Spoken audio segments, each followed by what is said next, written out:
Los asesinatos masivos producidos en instituciones educativas tienen su primer registro en julio de 1764, en la provincia de Pensilvania, en lo que hoy se conoce como el Condado de Franklin. Estos incidentes han ido en ascenso a partir de los años 2000, caracterizándose por ser sucesos realizados por masculinos, por lo general integrantes de la institución educativa o ex estudiantes de la misma, atentando mayormente contra compañeros y o profesores, culminando con la muerte o suicidio del perpetrador, siendo casos como los de Columbine o Sandy Hook los más notorios a la hora de evaluar estos atentados. Por tal motivo, y a sabiendas de las características de una masacre escolar, es que el atentado en la Universidad de Alabama rompe con los parámetros establecidos de lo que conocemos como un tiroteo masivo, debido a que no encajaba con el perfil de un tirador en masa. Es el caso de Amy Bishop, nacida el 24 de abril de 1965, de 44 años en el momento del tiroteo, madre de 4 niños y especialista en neurología egresada de Harvard, así como también es la primera académica en la historia de los Estados Unidos en ser acusada de matar a 3 profesores y herir a otros 3, todos colegas suyos de la Universidad de Alabama en Huntsville durante una reunión. Frank Ochsberg, psiquiatra de Michigan, fundador del Dart Center for Journalism and Trauma y experto en depredadores psicópatas y tiroteos masivos, dijo que las mujeres que disparan son raras. En general, ser mujer y madre te hace estar más en sintonía con tus sentimientos, más cariñosa y comprensiva, por lo cual el caso de Bishop se vuelve realmente notorio, dado que no encaja en el perfil de un tirador masivo. Las mujeres rara vez cometen tales asesinatos. Desde el momento del tiroteo en adelante, varias han sido las teorías acerca de sus motivaciones, pero, aún así, más increíbles han sido las revelaciones acerca de su pasado durante las investigaciones posteriores a la masacre del campus. Amy se unió a la facultad del Departamento de Ciencias Biológicas de la Universidad de Alabama en Huntsville como profesora asistente en 2003 y estaba enseñando 5 cursos antes del tiroteo. En marzo de 2009, a Bishop se le había negado la permanencia en la universidad, por lo que la primavera de 2010 sería su último semestre allí, según la política de la universidad.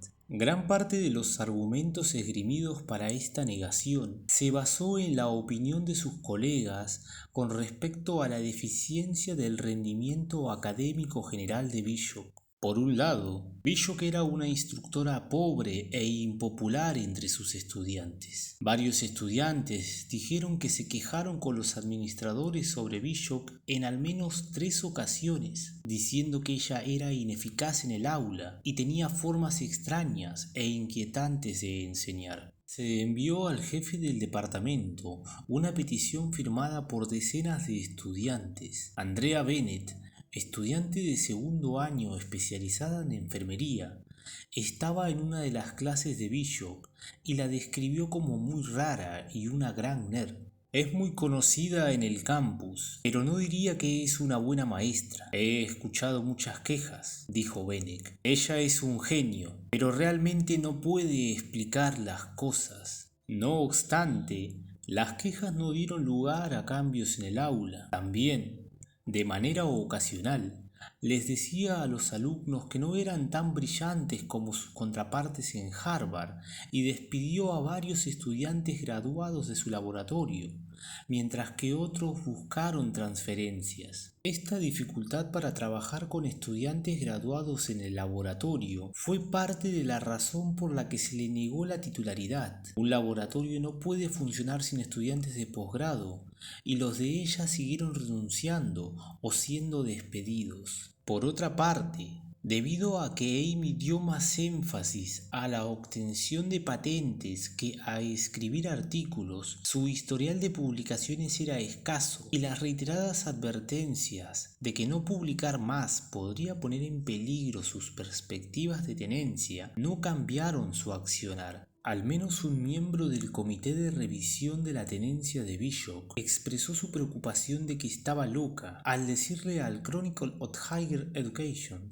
que él se había preocupado por primera vez por su salud mental 5 minutos después de haberla conocido. Después de que se le negó el mandato a Bishop y se enteró de que este colega se refería a ella como loca, presentó una queja ante la Comisión de Igualdad de Oportunidades en el Empleo, alegando discriminación sexual, citando el comentario del profesor para utilizarlo como posible evidencia en ese caso. El profesor tuvo la oportunidad de retractarse de la afirmación o de decir que era un comentario frívolo, pero no lo hizo. Dije que estaba loca varias veces y lo mantengo, dijo el profesor. Esta mujer tiene un patrón de comportamiento errático. Hizo cosas que no eran normales. Estaba fuera de contacto con la realidad. Posteriormente, Amy condujo hasta la universidad y aparcó frente al edificio de administración. Sentada en su auto, llamó a la oficina del presidente y anunció su intención de subir a discutir su caso. Le dijeron que el presidente Williams no se reuniría con ella y que ni siquiera debería entrar al edificio, según una declaración jurada escrita por Amy en prisión que se describió en una presentación judicial reciente.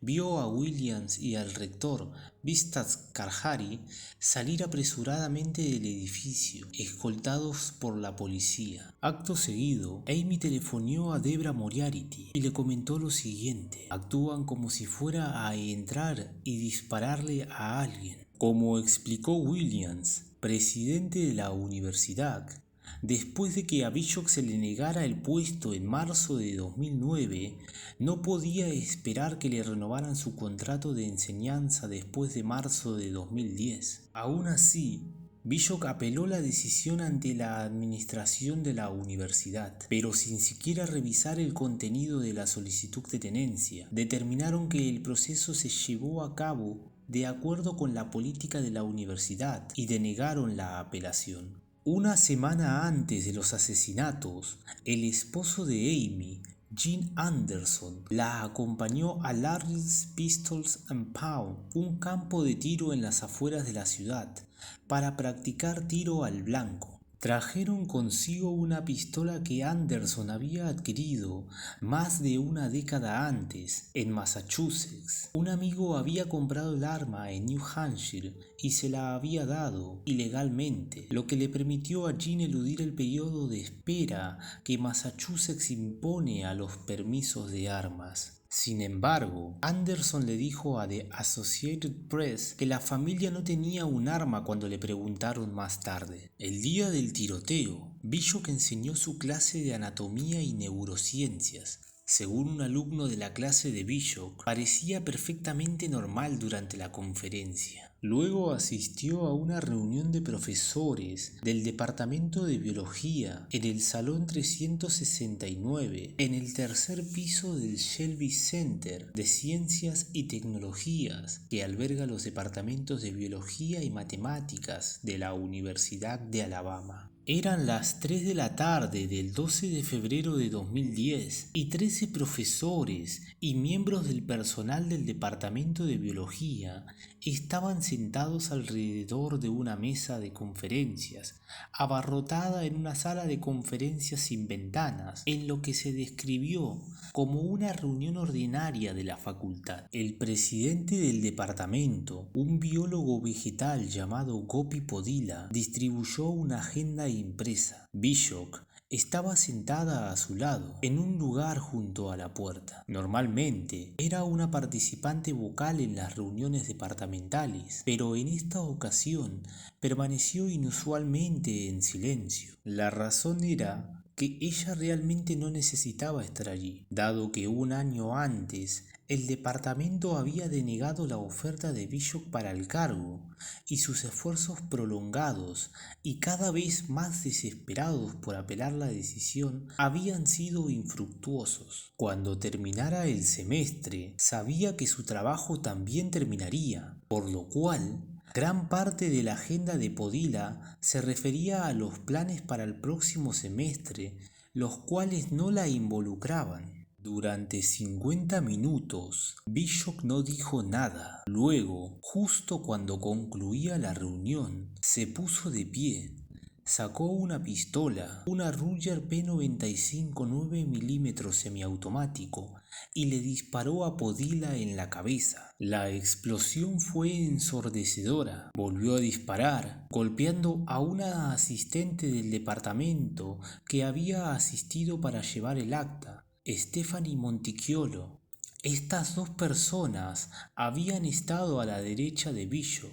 A continuación, Bishop se volvió a la izquierda y le disparó a la persona más cercana, Adriel Johnson, experto en fisiología gastrointestinal. Debra Moriarty, decana del programa de posgrado de la universidad y profesora de bioquímica, no registró completamente lo que estaba sucediendo hasta que vio directamente a Bishop con la mandíbula apretada y el ceño fruncido apuntar con el arma a una cuarta colega, María Ragland Davis, y dispararle. Esta última murió instantáneamente mientras aún estaba sentada en la mesa. De acuerdo a Joseph Ng, profesor asociado que trabajó con Bishop en el departamento de biología y que presenció el ataque, empezó a dispararnos a cada uno de nosotros. Empezó con el más cercano a ella y bajó por la fila disparándole en la cabeza. Otra de las supervivientes, Moriarty, dijo que no se trataba de disparar al azar por la sala. Era un estilo de ejecución. La gente gritaba y se agachaba para cubrirse,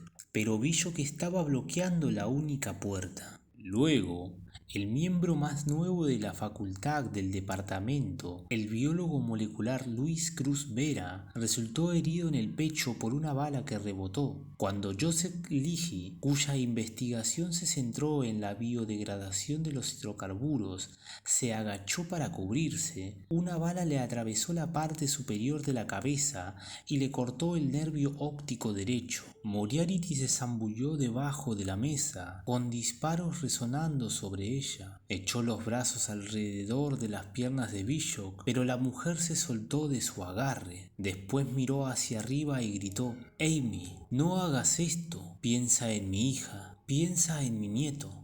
Detente, Amy, detente. No hagas esto. Te he ayudado antes, te ayudaré de nuevo». Bishop miró hacia abajo y luego apuntó con el arma a Moriarty, apretando el gatillo, pero solo escuchó un clic, ya que su arma se atascó o se quedó sin municiones. Ella describió a Bishop inicialmente como enojada y luego, después del aparente mal funcionamiento del arma, perpleja. Moriarty se arrastró más allá de Bishop y entró en el pasillo. Bishop la siguió, apretando repetidamente el gatillo. Mientras Bishop intentaba arreglar el arma, Moriarty volvió a la sala de conferencias y junto a otro colega bloqueó la puerta. Joseph dijo: «Probablemente Moriarty fue la que nos salvó la vida. La habitación», dijo más tarde un fiscal, «parecía como si hubiera estallado una bomba, como si fuera una zona de guerra». Con 6 personas heridas, había sangre por todas partes. En la mesa, en las sillas, en el panel de yeso blanco. Todo el episodio, sin embargo, duró menos de 1 minuto. Alguien usó una mesa de café para bloquear la puerta. Alguien más encontró un teléfono celular y marcó el 911. Moriarty y los otros 5 que resultaron ilesos trataron de ayudar a sus compañeros destrozados, pero todo lo que tenían para contener la hemorragia eran servilletas y su propia ropa. 6 personas habían recibido disparos, 3 de ellas fatalmente. Podila el jefe de departamento de 52 años, que había sido uno de los mayores partidarios de Bishop, pronto sucumbiría a causa de sus heridas. También lo harían los profesores asociados Johnson, también de 52 años, y Davis, de 50. Cruz Vera sería hospitalizado brevemente. Una bala había entrado en la mejilla derecha de Monticchiolo y salió por su sien izquierda. Sus senos nasales estaban destrozados, los dientes en el lado derecho de su boca se habían roto. El disparo le dejó fragmentos de dientes en las vías respiratorias. Leahy tenía numerosos huesos faciales fracturados que requerirían cerrarle la mandíbula con alambre, implantando una clavija de alimentación en su estómago y colocando una placa de titanio en su frente. Eventualmente desarrollaría una infección por estafilococos resistente a los antibióticos. Los únicos efectos persistentes que sufriría posteriormente serían la reducción de la vista. Bishop bajó las escaleras al baño de mujeres, donde enjuagó la pistola y la metió, junto con su chaqueta a cuadros manchada de sangre, en un bote de basura, donde más tarde fue encontrada. Bishop no tenía permiso para portar un arma, como lo exige la ley estatal. Luego entró en un laboratorio y le preguntó a un estudiante si podía tomar prestado su teléfono celular. Llamó a su esposo, Jim, quien a menudo solía recogerla después de clases, y le dijo: «Ya he terminado». A las 16:10, cuando las ambulancias se apresuraron al lugar, un ayudante del alguacil del condado de Madison se acercó a Bishop y la detuvo, arrestándola unos minutos después fuera del edificio. Parecía aturdida cuando le esposaron las manos y la metieron en un coche patrulla. Más tarde, durante un interrogatorio que se prolongó durante más de 2 horas, Bishop insistía: «Yo no estaba allí, no fui yo». Sus afirmaciones parecían ridículas. Por supuesto,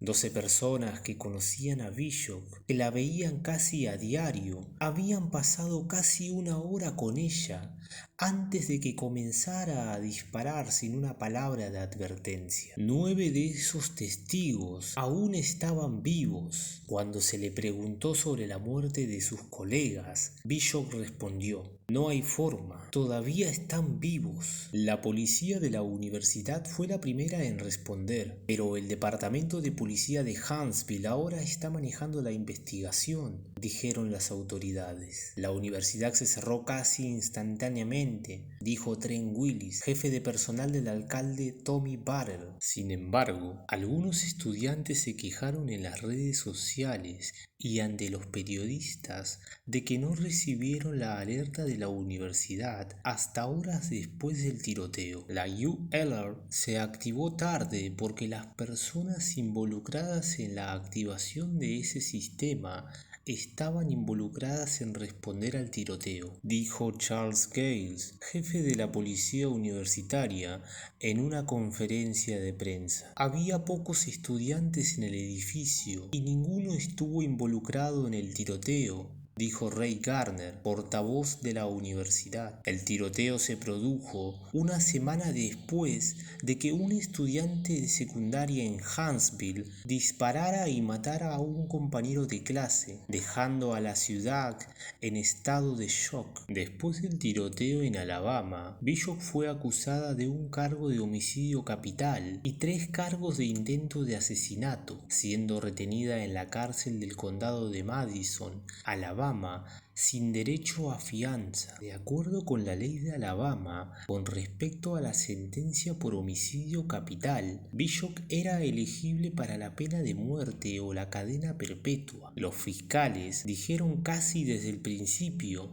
que buscarían la pena de muerte. La policía confiscó una carpeta grande que contenía documentos relacionados con su batalla por la tenencia, su computadora y la camioneta familiar. El 15 de febrero, durante una audiencia a puerta cerrada presidida por un juez de Alabama, se le leyeron los cargos a Bishop. Después de la audiencia, Bishop estaba en vigilancia de suicidio, un procedimiento estándar en tales casos. Su esposo dijo que ella la llamó antes de su lectura de cargos y hablaron durante aproximadamente 2 minutos. Él dijo: ella parece estar bien. Después de que la corte lo asignó para ser el abogado de Amy Bishop, Roy Miller pasó 18 meses preparando una defensa por locura. Van a tratar de demostrar que está cuerda, que fue tan mala como el infierno, dijo Miller, refiriéndose a la fiscalía. Si buscan la pena de muerte,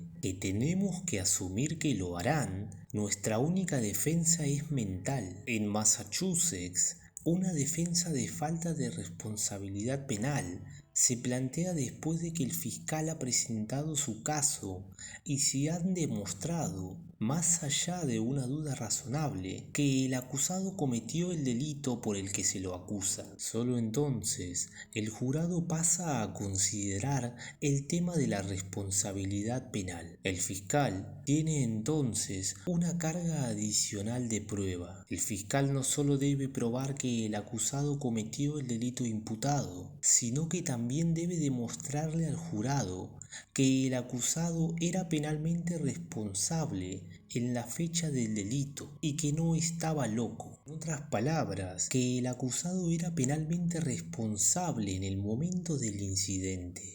Esta carga adicional por parte del fiscal también debe probarse más allá de toda duda razonable. La ley penal de Massachusetts establece que una persona no es penalmente responsable de su conducta si sufre una enfermedad o defecto mental, y como resultado de esa enfermedad o defecto mental carece de capacidad sustancial para apreciar la criminalidad o ilicitud de su conducta, o para ajustar su conducta a los requisitos de la ley. Miller dijo que, aunque está horrorizada por lo que ella llama el incidente de la UAH, no tiene un recuerdo claro de haber cometido el crimen, ni recuerda lo que sucedió durante el tiroteo. Momentos después de los disparos, cuando los agentes de policía la metieron en un coche patrulla, ella les dijo: no sucedió, todavía están vivos. Miller dijo que solicitaría la ayuda de uno o más psiquiatras para examinar a su cliente, ya que esta no era la primera vez que ella no recordaba algo que había sucedido. Para Miller, Bishop podía o no estar loca, pero determinar si ella era culpable de sus acciones se deja. Por otra parte, Amy indicó que estaba siendo tratada con el antipsicótico Haldol y que tenía esquizofrenia paranoide. No obstante, Miller dijo que ella no había recibido un diagnóstico tan definitivo y que, en cualquier caso, podría ser difícil sostener en la corte la noción de que Amy estaba acosada por delirios extremos. En general, había vivido una vida bien adaptada, obtuvo un doctorado, su matrimonio parecía estable y crió a 4 hijos sin mayores incidentes. Sin embargo, muchos trastornos psiquiátricos pueden pasar años sin ser diagnosticados. Las personas en ciencias y computadoras son personas solitarias, dijo el Dr. Igor Galinger, presidente asociado del Departamento de Psiquiatría y Ciencias del Comportamiento del Centro Médico Beth Israel en la ciudad de Nueva York y profesor de psiquiatría en la Facultad de Medicina Albert Einstein. Trabajan en soledad y no necesitan interactuar en situaciones sociales complejas y pueden estar paranoicos durante mucho tiempo sin que nadie se dé cuenta. Si un científico se vuelve peligrosamente antisocial, los colegas pueden tardar más en darse cuenta que las personas en otras líneas de trabajo, donde las excentricidades no se consideran una insignia de autenticidad. No obstante, el hecho de que algunos científicos sean personas socialmente incómodas y obsesivamente enfocadas no los convierte en asesinos potenciales. Por otro lado, Tampoco se podía explicar el derramamiento de sangre como un simple acto de venganza, dado que aunque las decisiones de tenencia no son públicas, los funcionarios de la universidad dicen que Bishop había indicado que había averiguado qué colegas habían votado a favor y en contra de ella, y aún así disparó contra algunas de las personas que la habían apoyado, incluido Gopi Podila, jefe del departamento, quien había votado por su mandato. El doctor Kit Ablow, psiquiatra forense de la Universidad de Tufts en el suburbio de Medford, en Boston, dijo que la negación de la titularidad podría haber sido como una especie de asalto mortal a su ego si su autoestima estuviera envuelta en sus credenciales académicas. Bishop estaba orgullosa de su doctorado y el estatus conferido por una educación de Harvard era un leitmotiv en sus libros. De esa manera, disparar un arma a esas personas podría verse como una retorcida manera de autodefensa, dijo Ablow. Son muchos los que sostienen que el agotador proceso de intentar ganar una cátedra permanente y la desesperación que acompañó a que sus compañeros le negaran la tenencia hizo que Bishop se rompiera. El doctor Stephen Schutter, profesor emérito de psiquiatría clínica en la Universidad de California, San Diego, opinó al respecto. Para que un miembro de la facultad asesine a sus colegas después de la negación de la tenencia, probablemente se requerirían experiencias estándar de decepción, un sentido de traición y desesperación. Estos dichos, a su vez, encuentran su eco en el testimonio del esposo de Bishop, quien dijo que la denegación de la tenencia había sido un problema en los últimos meses, describiendo el proceso de tenencia como una lucha larga, básicamente dura, y la angustia de Amy por la probabilidad de perder su puesto a menos de que una apelación tuviera éxito. Bishop se acercó a los miembros del Consejo de Administración del Sistema de la Universidad de Alabama y contrató a un abogado que estaba encontrando un problema tras otro con el proceso. Esta explicación, en cambio, se ve socavada por el calendario. Bishop se enteró de que no obtendría la titularidad en marzo de 2009, 11 meses antes de que se transformara una reunión de rutina de la facultad en una cámara de ejecución. Apeló la decisión de la facultad, extendiendo así el proceso, pero esa apelación fue denegada definitivamente en noviembre de 2009, todavía 3 meses antes de sus delitos. En tercer lugar, también se especuló con que Bishop podría representar una manifestación extrema de la frustración de algunas mujeres con el trato desigual en el lugar de trabajo, teoría de la cual no hay evidencia, ya que el género no fue un factor en su denegación de tenencia, y Bishop no pensó en términos de género cuando empezó a matar, dado que asesinó a quienes habían apoyado su caso para la tenencia. Le disparó a la secretaria del departamento en el rostro y puso la pistola en la cabeza de su mentora y apretó el gatillo. También cabe añadir, por último, que hasta que más mujeres comiencen a matar a sus compañeros de trabajo por frustración con la desigualdad de género, es difícil conectar las acciones de una mujer homicida con los problemas que enfrentan todas las mujeres en el lugar de trabajo. Por eso es que aunque muchos en la universidad habían escuchado quejas de que se le había negado el puesto, la policía, los expertos psicológicos e incluso su propia familia dicen que su motivación es un enigma. Después del derramamiento de sangre en la universidad, la policía realizó una verificación de antecedentes de Bishop. No surgió nada, dijo un oficial de policía de Alabama. El registro público de Bishop la mostraba como una ciudadana absolutamente limpia y respetuosa de la ley. A pesar de esto, Bishop tenía, de hecho, un largo historial de interacción con la policía, incluida la presentación de docenas de quejas contra vecinos y 2 casos de comportamiento potencialmente homicida. El primero de ellos fue en 1993, cuando Bishop fue interrogada por agentes federales en relación al envío de una bomba casera por correo al profesor de Harvard que estaba evaluando su trabajo. Paul Rosenberg era profesor de la Facultad de Medicina de Harvard y supervisor de Bishop en un laboratorio de neurobiología del chip. Al parecer, Bishop había estado preocupada por recibir una evaluación negativa de Rosenberg y, según los informes, había estado en una disputa con Rosenberg. Bishop renunció a su puesto en el hospital porque Rosenberg sintió que no podía cumplir con los estándares requeridos para el trabajo. Según documentos basados en entrevistas con testigos, Rosenberg dijo a las autoridades que a pesar de las credenciales de Bishop, él sentía que no podía cumplir con los estándares requeridos para el trabajo y como resultado, Bishop estaba presuntamente molesta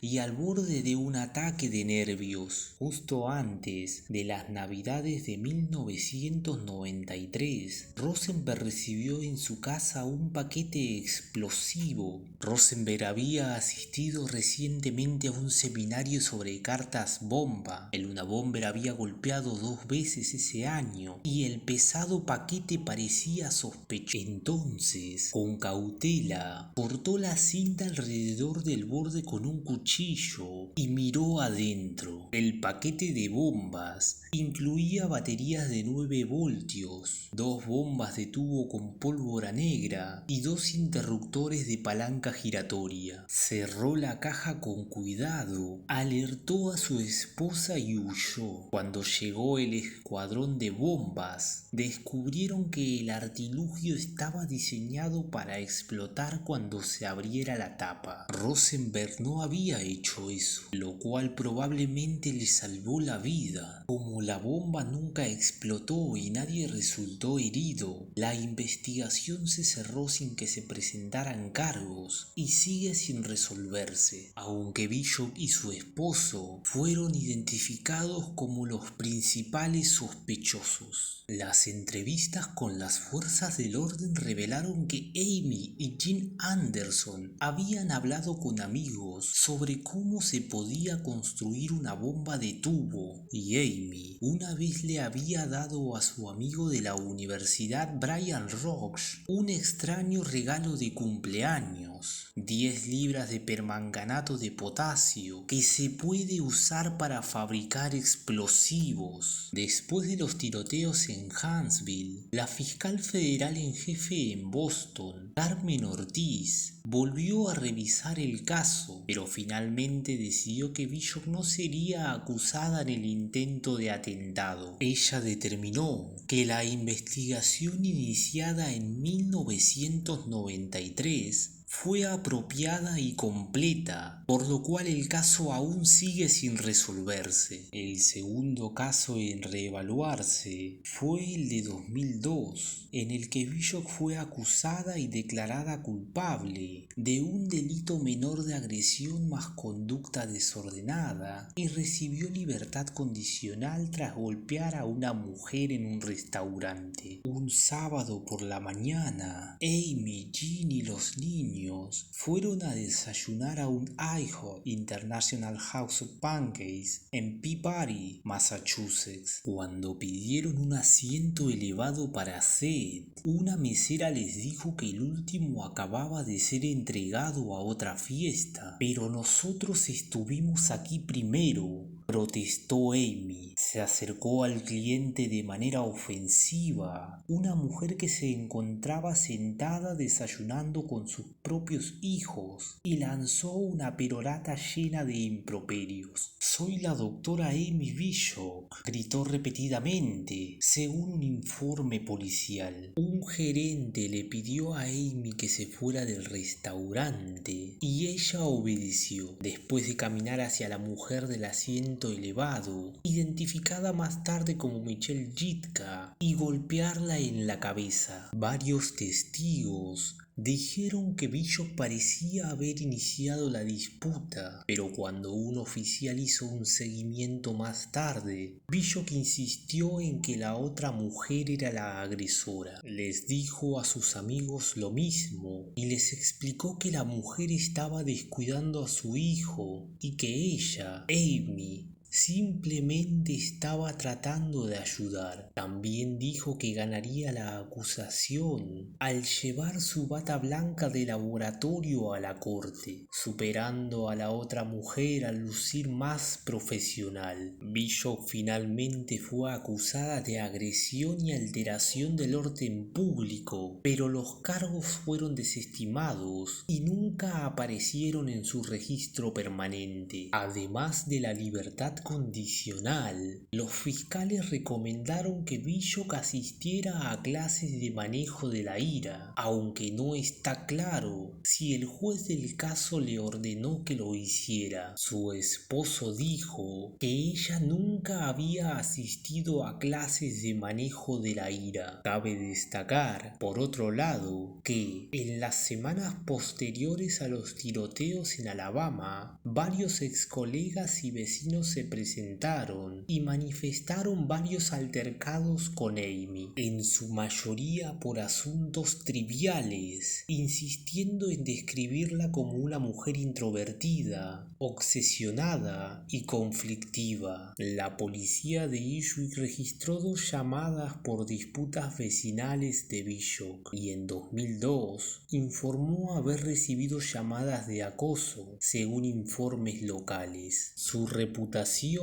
según lo informado por aquellos que estaban familiarizados con ella, incluidos familiares y amigos, indicaba problemas graves de manejo de la ira, así como un comportamiento errático, muy extraño y antisocial, por lo cual el tiroteo fue una sorpresa horrible, pero a nadie le sorprendió que fuera Amy, debido a que era inestable y violenta mucho antes de ingresar a la fuerza laboral y en otros contextos más allá del lugar de trabajo. El marido de una de las fallecidas, María Ragland, señaló que en alguna ocasión su mujer le había mencionado que Bishop no era capaz de afrontar la realidad y que no era tan buena como ella pensaba. Durante años hubo 2 caras de esta investigadora. Muchos habían conocido a la arrogante Amy, que parecía prosperar con el orden y, por lo general,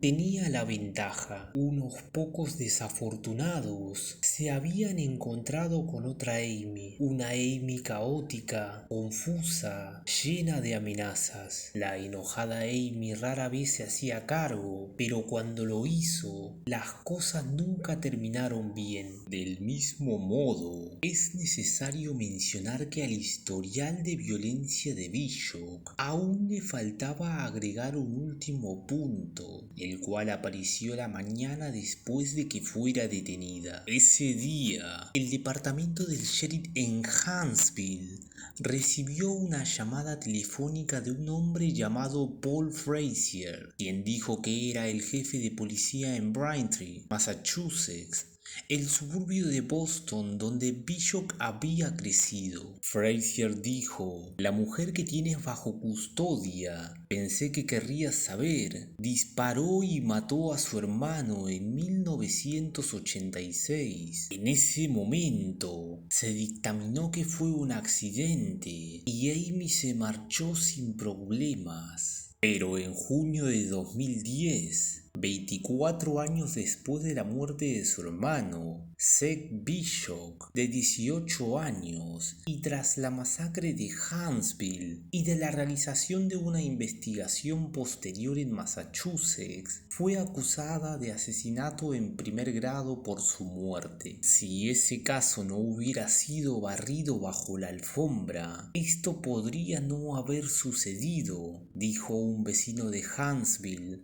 sobre los tiroteos en la Universidad de Alabama. Una noche de 1985, los Bishop regresaron a casa después del velatorio del padre de Sam y encontraron las cortinas ondeando en una ventana abierta del primer piso. Ladrones habían saqueado su casa, robando el anillo de bodas de Judy Bishop, madre de Amy, un par de copas de plata que conmemoraban los nacimientos de Seth y Amy, y otros objetos de valor, evidentemente metiéndolos en fundas de almohada despojadas de las camas de los niños.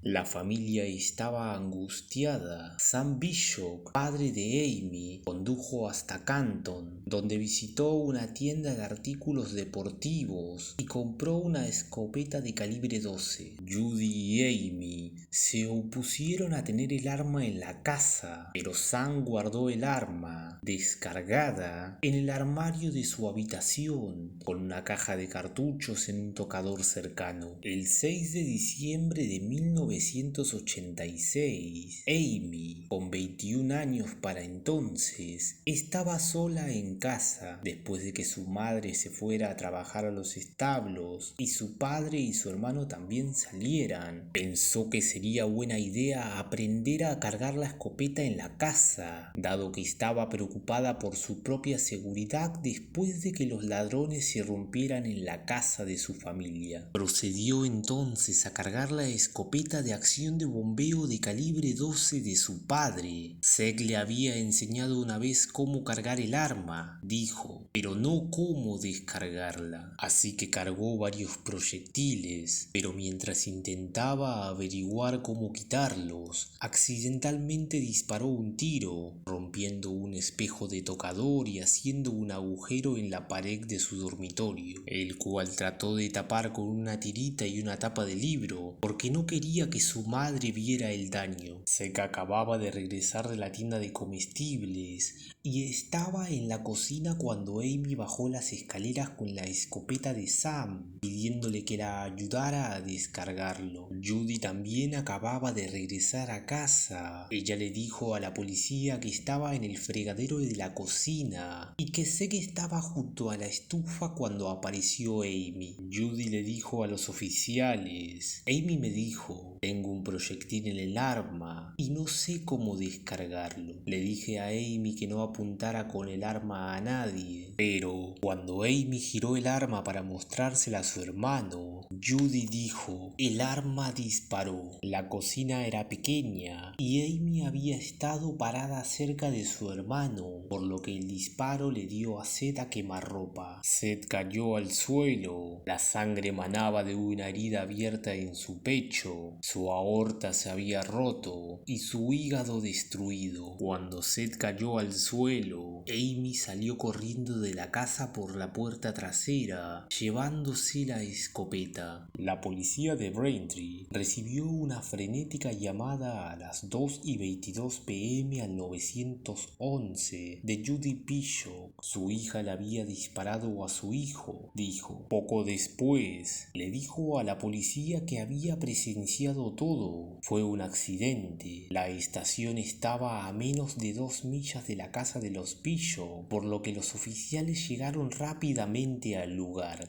Judy los recibió en la puerta principal. Su ropa manchada de sangre los dirigió a la cocina. Seth yacía sobre una mancha carmesí en el suelo, sangrando hasta morir por una herida en el pecho. La sangre y el aire escapaban cada vez que respiraba con dificultad, dice el informe policial. Mientras los paramédicos intentaban revivir a su hijo, Judy habló con la policía. Para cuando Seth fue declarado muerto, a las 3:08 8 p.m. Amy no estaba allí. Cuando salió de su casa, cruzó Hoyles Avenue y atravesó un área boscosa, emergiendo en un callejón que terminaba en el taller de carrocería de Dave Dingerford, un concesionario de automóviles. Debido a que era sábado, el lugar estaba cerrado, pero algunos mecánicos fuera de servicio estaban en las afueras. Según los mecánicos, Amy entró con la escopeta en la mano, dijo que necesitaba un coche y exigió que le entregaran algunas llaves. Uno de los hombres diría más tarde que ella afirmó que se había peleado con su esposo y que éste la iba a matar. Los hombres corrieron y Amy estaba frente a Dingerford cuando Ronald Solimini, un policía que había sido enviado desde la casa de los Bishop con órdenes de buscar a una mujer joven que portase una chaqueta de mezclilla y una escopeta, se encontró con ella. Mientras hablaba, Solimini notó que otro oficial, Dean Murphy, se acercaba a Amy por detrás con su revólver 38 en la mano. Solimini siguió hablando mientras Murphy se acercaba sigilosamente hasta que estuvo unos metros detrás de Amy. Amy parecía asustada y desorientada, señaló Solimini en su informe, pero mantuvo ambas manos en la escopeta. Solimini se acercó lentamente, tratando de razonar con ella, pero ella no soltó el arma. Entonces Murphy le gritó repetidamente que soltara el rifle. Según el informe de Murphy, Amy cumplió. Su escopeta todavía estaba cargada con 2 cartuchos sin gastar y tenía otro en el bolsillo de su chaqueta. Luego la llevaron a la comisaría para enfrentar posibles cargos de asesinato y agresión con arma peligrosa, donde la entrevistó un teniente llamado James Sullivan. En declaraciones a la policía de Braintree ese día, se calificó de accidente a la muerte de Seth, basándose en el testimonio de su madre, la cual presenció de primera mano el tiroteo. Esa noche, Amy fue liberada de la comisaría en cuestión de horas, sin enfrentar cargos en ese momento, y sus padres la llevaron a casa. Debido al estado emocional de Amy Bishop, en general había sido imposible interrogarla mientras estaba en el departamento de policía de Braintree, sostuvo un informe posterior. Así que Amy había sido entregada a la custodia de sus padres para luego realizar una investigación más a fondo. Mientras la familia estaba afuera, algunos vecinos habían limpiado la sangre de Seth del piso de la cocina para evitarles la tarea. Un médico forense dictaminó que la muerte de Seth fue un accidente, a la espera de una investigación policial. 2 días después del tiroteo, el jefe Polio le dijo al Boston Globe: cada indicio en este momento nos lleva a creer que fue un tiroteo accidental, pero la responsabilidad última de investigar recayó en el fiscal de distrito. 11 días después del asesinato, Brian Howe, un policía estatal que trabajaba con la oficina del fiscal del distrito, junto con 2 agentes de policía de Braintree, entrevistó a los Bishop en la casa de Hoyles Avenue. Amy le dijo a la policía que pensó que había arruinado la cocina, pero no se dio cuenta de que había golpeado a su hermano. Dijo que se escapó y pensó que había dejado caer el arma, que se disparó por tercera vez. No recordó nada más hasta que la llevaron a una comisaría, cuando se le preguntó si había disparado a su hermano a propósito. Amy dijo que no. Judy Bishop le dijo a la policía que no escuchó el disparo anterior en el dormitorio de su hija y que creía que la casa estaba relativamente bien insonorizada y que tal descarga no se escucharía necesariamente en otro piso piso de la casa. Los padres de Bishop testificaron durante la investigación e insistieron en que la muerte de su hijo fue un accidente horrible, no un crimen, según las transcripciones de su testimonio. Después de una breve investigación sobre el incidente por parte de la policía estatal en 1986, repitieron la evaluación inicial del Departamento de Policía de Braintree de que la muerte de Seth fue el resultado de la descarga accidental de un arma de fuego. El fiscal de distrito, Bill Delahan, no presentó cargos. Amy nunca recibió asesoramiento ni evaluación psiquiátrica después de la muerte de Seth. Los Bishop optaron por no mudarse, por lo que Amy siguió comiendo en la cocina donde había muerto su hermano y pasando por delante de su habitación, la cual sus padres habían dejado intacta. El jefe de policía Paul Frazier dijo el 13 de febrero de 2010 que el tiroteo de Seth Bishop fue registrado como un accidente, pero que los registros detallados han desaparecido y se eliminaron de los archivos.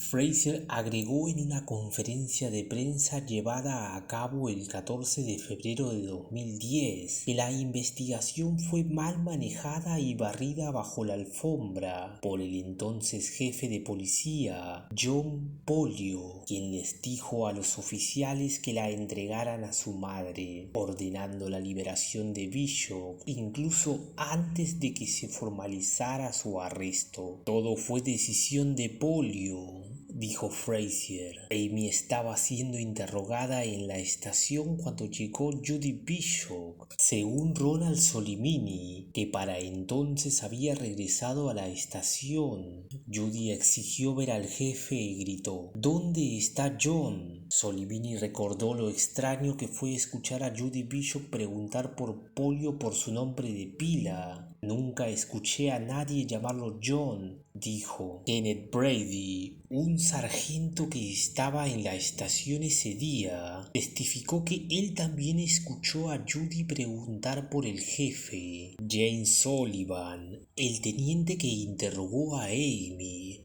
dijo que en realidad había escrito las palabras asesinato y asalto con un arma peligrosa en la hoja de cargos, pero debido a que más tarde se ordenó a los oficiales que liberaran a Amy, ella nunca fue acusada de esos delitos. Según Sullivan, el interrogatorio de Amy se detuvo abruptamente cuando Judy Bishop entró en la sala de reserva en una notoria violación del protocolo. Uno de los capitanes de turno le dijo que Judy Bishop había hablado con Pollio y le explicó que el tiroteo había sido un accidente, y Pollio le creyó. En la investigación, el sargento Brady testificó que, después de que Amy se reuniera con su madre, se abrazaron. La señora Bishop dijo que hoy había perdido a su hijo y que no quería perder a otro hijo más. Años después, dijo Frazier, los oficiales del departamento murmuraron entre ellos sobre la decisión de Pollio de dejar ir a Amy, la cual, de acuerdo a muchos, sería un favor político mediante el cual la agenda propia del mismo Pollio se vería favorecida en torno a su larga lucha por elevar la edad de jubilación obligatoria de los agentes de policía, la cual para aquellos tiempos rondaba los 65 años. El 16 de febrero de 2010, los funcionarios de Braintree anunciaron que se habían localizado los archivos previamente desaparecidos, los informes policiales originales, varias docenas de páginas amarillentas, algunas cubiertas con anotaciones manuscritas, algunas mecanografiadas, contienen revelaciones que ponen en duda el informe de la Policía Estatal de 1987, que declaró la muerte de Seth como un accidente, por lo cual el fiscal de distrito del condado de Norfolk, William Keating, concluyó basándose en estos archivos que existía una causa causa probable en 1986 para arrestar y acusar a Amy Bishop por los delitos cometidos: agresión con un arma peligrosa, porte de un arma peligrosa y posesión ilegal de municiones. Después de que ella huyera de la casa, había llevado la escopeta a un concesionario de automóviles cercano y se la había blandido a 2 empleados en un intento por conseguir un automóvil. Esos eventos se describieron en los informes policiales de Braintree, pero no en un informe escrito por un detective de la policía estatal asignada a la oficina del fiscal de distrito. Una condena en 1986 podría haber cambiado la vida de Amy Bishop,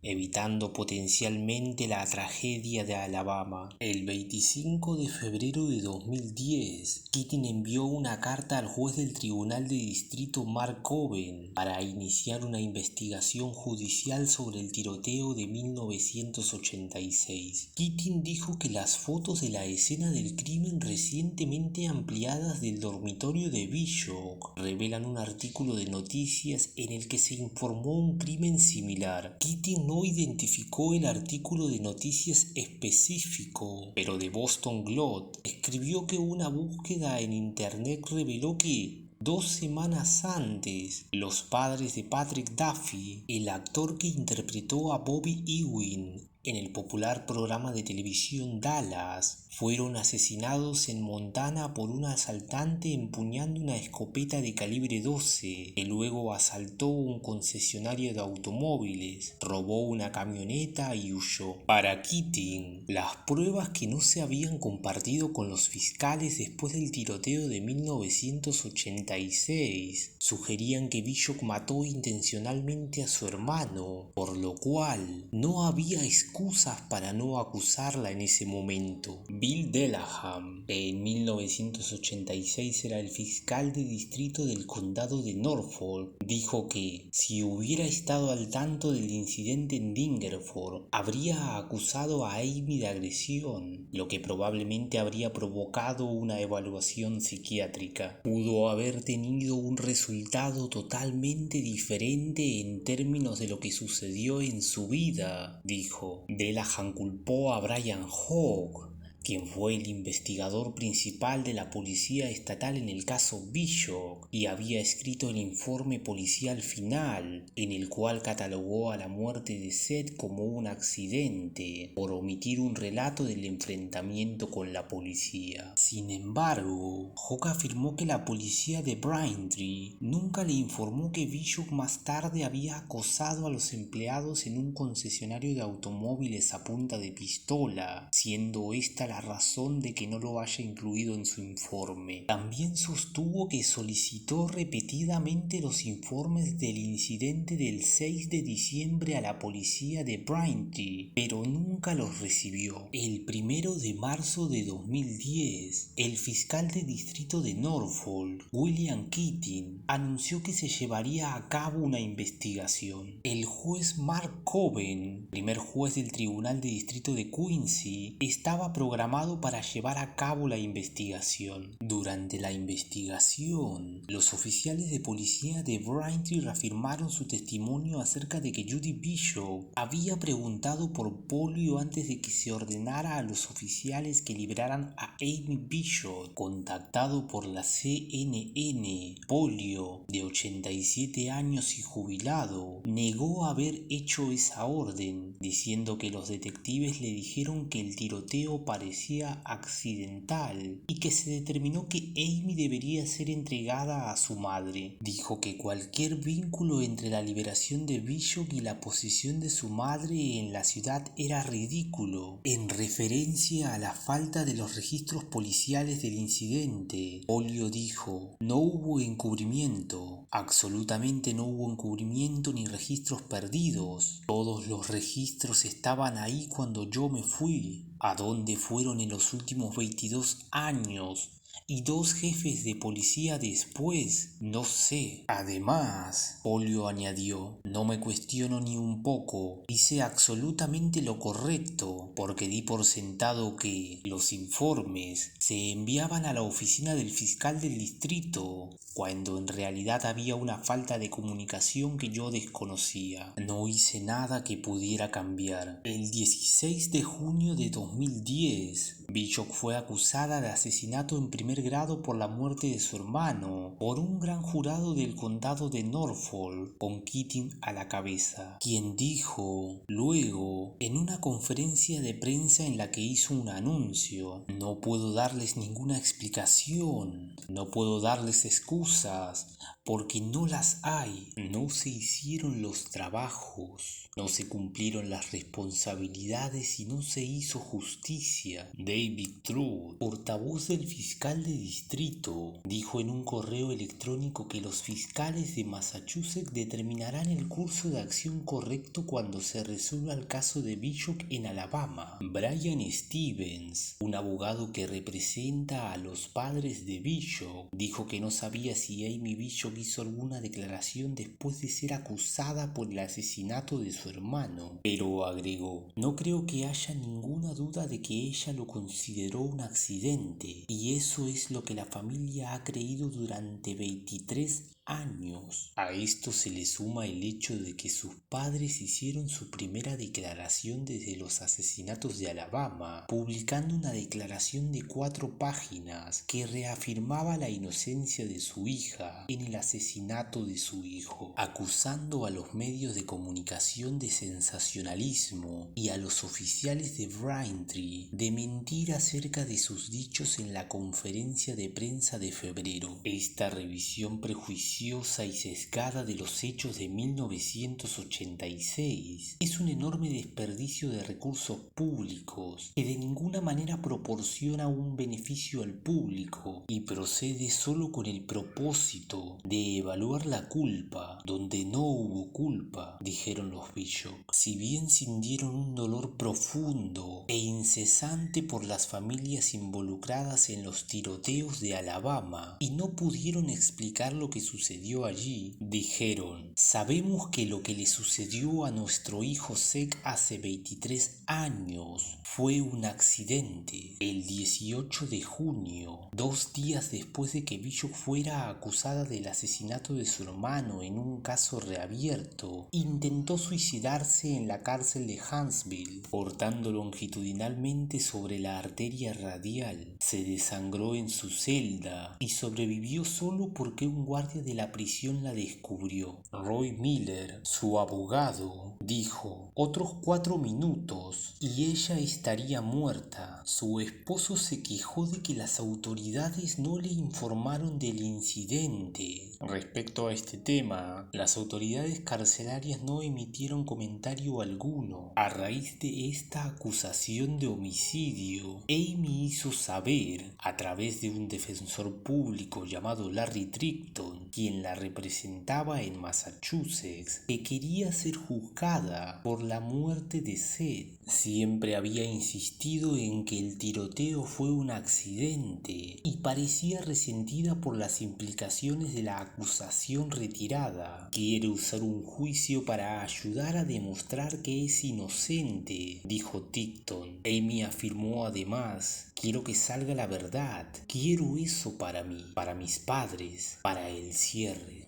Trickton dijo que los padres de Bishop estuvieron de acuerdo en que querían un juicio para disipar la percepción pública de que su única hija, entonces de 21 años, mató intencionalmente a su hijo. Trickton dijo que cree que el disparo de Bishop a su hermano la cambió para siempre, causando un trauma que jugó un papel en el crimen de Alabama. El fiscal de distrito de Norfolk, Michael Morrissey, inicialmente anunció el viernes que no buscaría que Bishop regresara de Alabama para enfrentar cargos de asesinato. En una entrevista telefónica, reconoció que otros factores influían, como el riesgo de fuga cada vez que las autoridades trasladan a los presos de un estado a otro, y el largo y difícil camino de pasar de una acusación a una condena, la cual estaba lejos de estar garantizada, dado que para condenar a Amy, los fiscales tendrían que demostrar que ella había matado intencionalmente a su hermano. La falta de un juicio también evitaba a las fuerzas del orden, lo que probablemente habría sido un retrato poco halagador de la labor policial y fiscal del Estado en el caso. Una investigación posterior encontró que Braintree y la policía estatal no compartieron información crítica sobre el caso, pero siendo que el plazo de prescripción había expirado hacía mucho tiempo sobre esos delitos que se le pudieran imputar a Amy en relación al enfrentamiento en Dingerford, no se la podía acusar de ellos, solo del cargo de asesinato. Aún así, juzgarla por asesinato en primer grado obligaría a la fiscalía a presentar un caso relacionado con un presunto delito que tuvo lugar más de un cuarto de siglo antes, lo cual podría plantear un problema a los fiscales,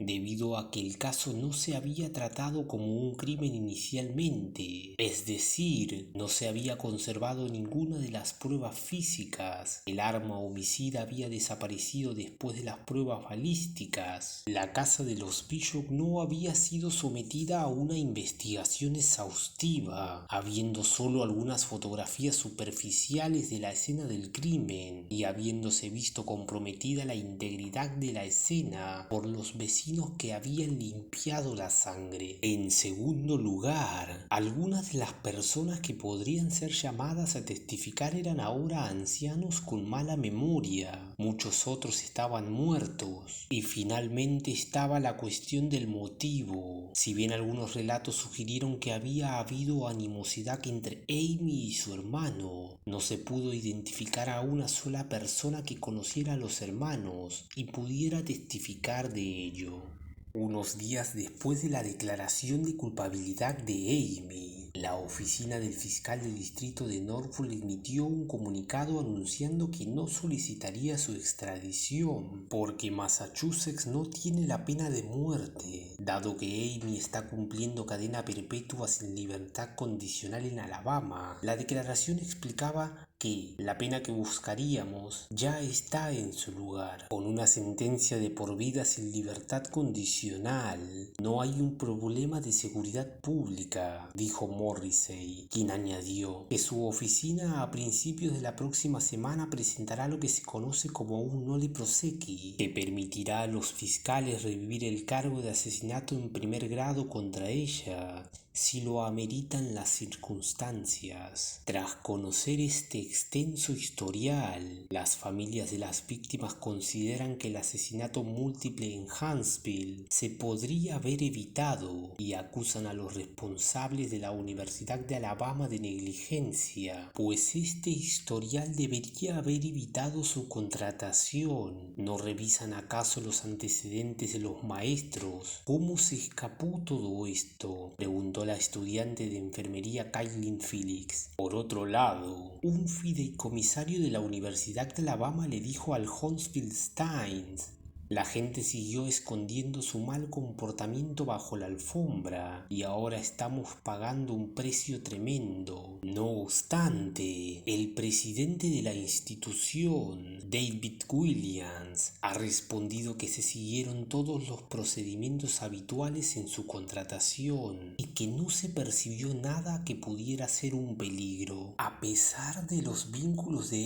Amy con investigaciones penales pasadas, Robert Broussard, fiscal de distrito del condado de Madison, Alabama, dijo que la evidencia de esas investigaciones no se presentará en el juicio, pero que las mismas pueden surgir en discusiones sobre su competencia emocional y mental en el momento del tiroteo. En noviembre de 2010, los sobrevivientes Lehigh y Monticchiolo presentaron demandas contra Anderson y Bishop. En enero de 2011, los abogados que representaban a las familias de Davis y Johnson también presentaron demandas por homicidio culposo contra Bishop y la universidad. En 2012, la doctora Jacqueline Johnson, cuyo esposo Adriel Johnson fue asesinado, escribió una carta al juez que preside el caso, expresando que su familia había sufrido mucho por la pérdida de su esposo, pero no veía ningún beneficio por la pérdida de otra vida. Por otra parte, el doctor Joseph Lehigh, quien recibió un disparo en la cabeza y resultó gravemente herido, dijo que no buscaba activamente la pena de muerte para Amy Bishop. Le mencionó a los reporteros que Dios le salvó la vida ese día y eso lo hace querer ser un mejor hombre. En respuesta a la carta de la doctora Johnson, los abogados de Bishop ofrecieron cambiar su declaración de culpabilidad a cambio de que la fiscalía no buscara la pena de muerte. Al recibir esta oferta, el fiscal general Robert Broussard se puso en contacto con los 9 supervivientes y se enteró de que ninguno de ellos quería la pena de muerte para Bishop. Sobre la base de estas opiniones, Broussard decidió no solicitar la pena de muerte y recomendar, en cambio, una sentencia de cadena perpetua sin libertad condicional por el cargo capital y 3 cadenas perpetuas por los cargos de intento de asesinato, por lo cual Bishop retiró su declaración inicial de inocencia por razón de locura y el 11 de septiembre de 2012 se declaró culpable de los cargos que le imputaban para evitar un juicio y una posible pena de muerte, debido a que, de acuerdo a Miller, habría habido una probabilidad del 1% de que hubieran convencido a un jurado de que Bishop no era culpable por razón de locura y la defensa no tenía pruebas satisfactorias de que Bishop estuviera loca, ya que una serie de pruebas psiquiátricas no habrían resultado concluyentes. Moriarty dijo que estaba aliviada de que las víctimas no tuvieran que pasar por un juicio para ver si los miembros del jurado condenan a Bishop.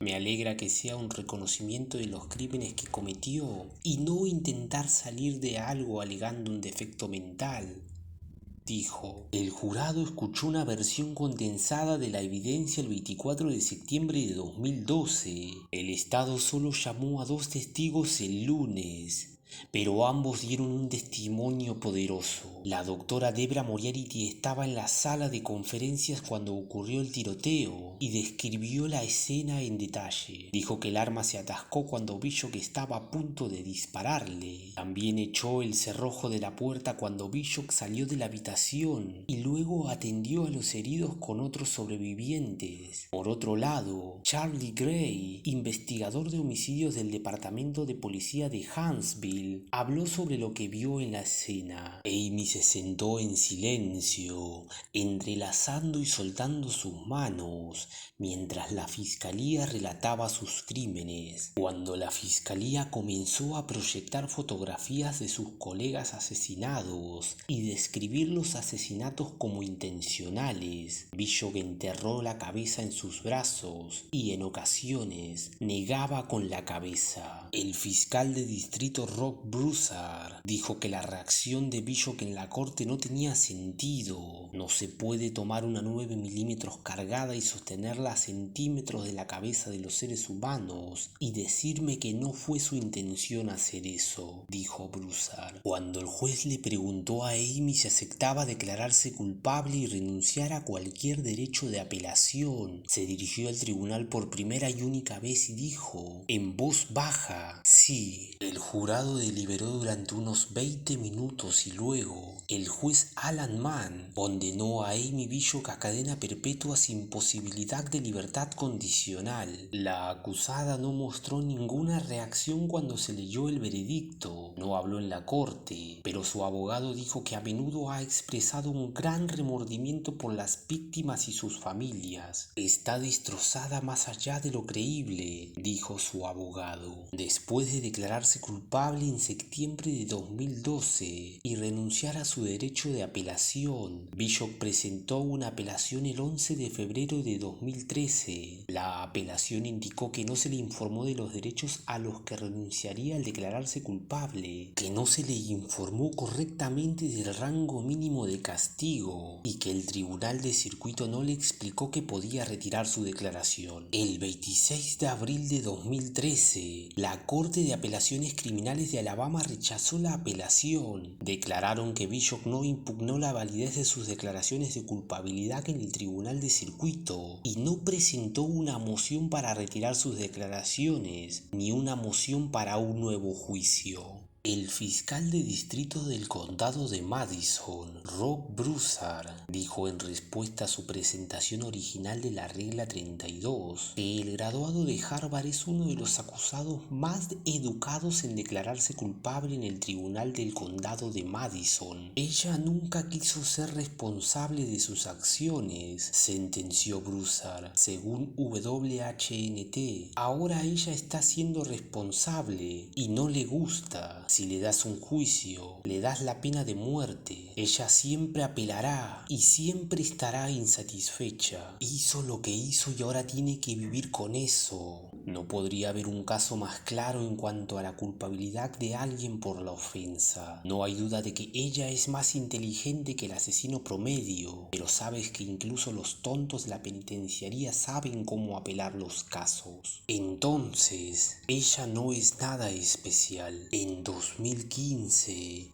Amy Bishop se disculpó públicamente por primera vez desde que abrió fuego en la Universidad de Alabama, en una nueva presentación judicial de 50 páginas para su apelación. Bishop incluyó una nota escrita a mano refiriéndose a los tiroteos como un crimen terrible y se disculpó por primera vez. Lo siento mucho por las víctimas, sus familias y mi familia, escribió Bishop. Actualmente Bishop está cumpliendo su condena en la prisión para mujeres Julia Tutwiler en Wetumpka, Alabama. A partir de 2020, su clasificación de seguridad es media y su residencia es un dormitorio en lugar de un bloque de celdas.